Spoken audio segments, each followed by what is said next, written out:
Hi, this is Evan, and I am the creator of this origami model as well as this sport, origami football. In this video, I will be bringing you the top strategies to up your game. Let's go. Chapter 1, we'll be talking about formations. And do remember to like and subscribe if you enjoy origami football videos. Here we have the basic 4-4-2 formation. Always remember that you can have one wall at any one time. So do remember to form the wall with your central defenders. Over here we have the goalkeeper as well as two central defenders. Slot and slot. And why do we do that? Because there are large gaps over here that you need to protect. Always remember, attack wins you games, defense wins you titles. The weak points are always the edges of the goal, so remember to protect them well. So over here, even if you have the wall, these edges are always the weak points. So remember to cover them with your fullbacks. But only 3 players can be inside the goal box, so the other 2 will have to be on the outside like that. This will be your standard formation for your defense. Okay, translating it back here, this is how it should look like. The center is well covered, as well as the edges are covered by your wingbacks.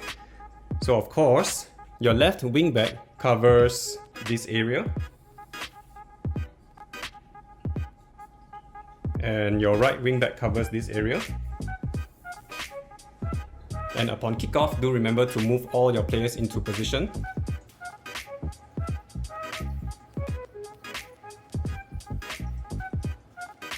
This is how it should look like.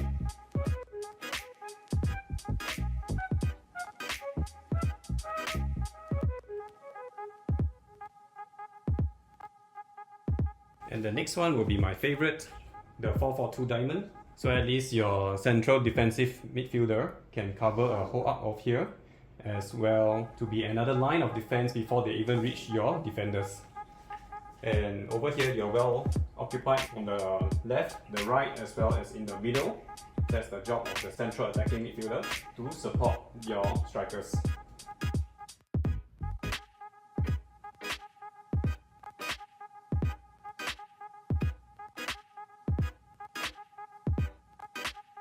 You can deploy also the 4-4-2 curved. I would play Beckham around here because he has good vision on long ball.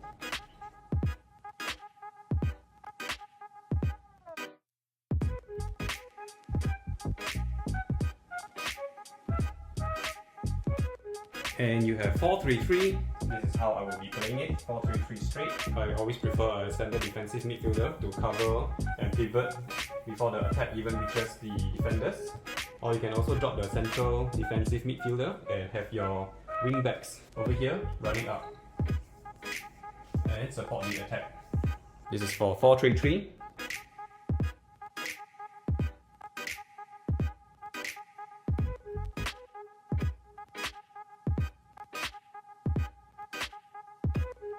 You can also have 4-5-1. In this case, this is how I will be playing it. Your 2 pivot midfielders will be covering this arc over here.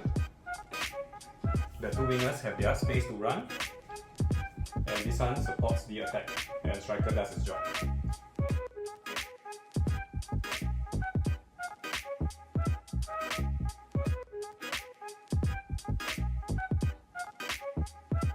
In a 3-5-2 formation, of course, the 2 defenders will still accompany the goalkeeper, and the last defender will cover the arc of the penalty area. And same, the 2 pivot midfielders will cover over here. And then your wingers have your space to run up and down, covering this area, and your central attacking midfielder will support the 2 strikers.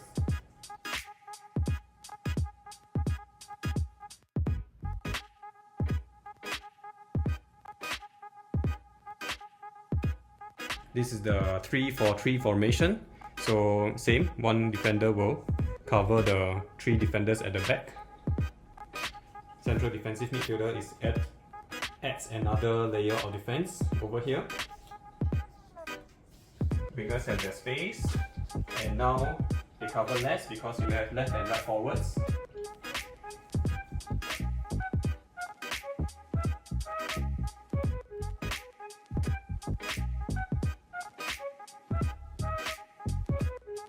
My favorite will be still the 4-4-2 diamond, where I have ample defense, I have well coverage in the midfield, I have people who can add layers to the defense as well as the attack, and I have really firepower on both ends of the field. So each formation has their own pros and cons, so the tip is to try to evenly space out to fight for the possession, because possession is determined by the distance between the players.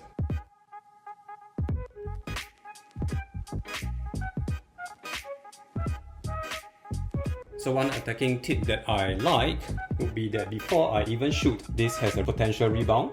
Let's say I shoot and it bounces, of course it's going to bounce somewhere around here. So before I even take the shot, I will already have moved this player here. So how does it look like? So imagine the ball lands over here. The ball lands over here. Before I move this player, I will have moved this, because I already have the intention that I want to shoot here and it will bounce here. So what I'll do is over here, I'll execute the shot. What I'll do is I'll shoot hard and try to topple the goal wall. That's one of the strategy. Shoot hard, topple the goal wall, wait for the rebound. This is what is going to happen. Shoot, hit, and rebound. Then this is going to show the tap in.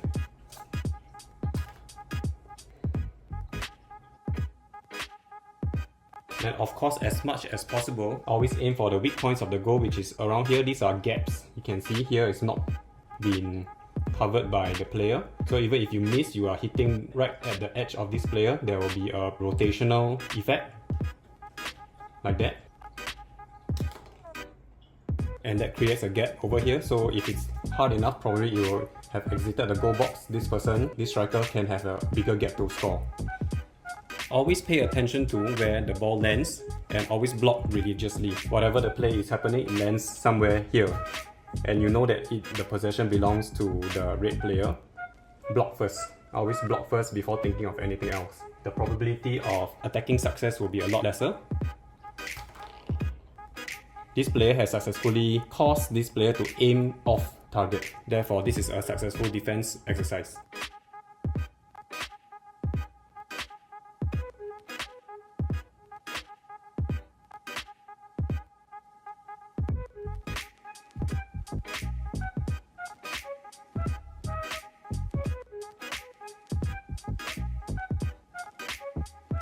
And during an attacking play, always remember to follow through on one flank, because this is not actual football. There are no particular mini football whereby it's fully replicable of the actual football game. So in this case, why you follow one flank throughout?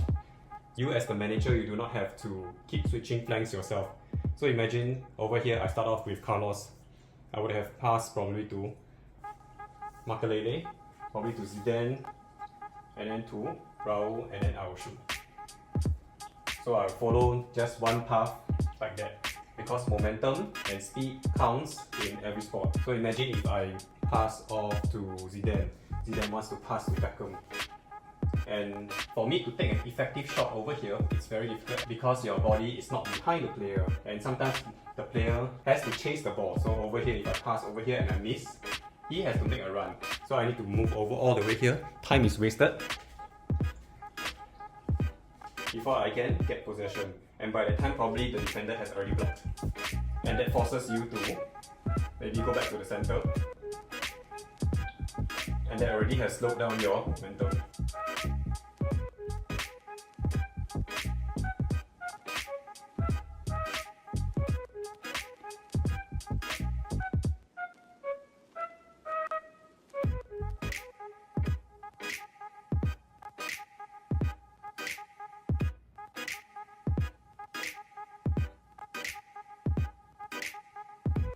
And lastly, always remember to plan and think quickly what is your next step before even collecting the ball.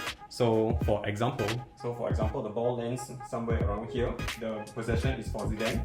Before Zidane goes to take possession, if I want to commit to an attack, I would already have moved. Use both hands. So I start to move. And always remember, if I make a poor pass or poor shot, it's going to have a rebound. There's always going to be this arc of the ball movement. So always prepare for all these contingencies. Move your players first. And if you want to take direct shot, don't block. Don't use this player to block the ball. Make sure there is a proper arc over here like that. So move, move. So all this you have to move first before Zidane takes the ball, like that.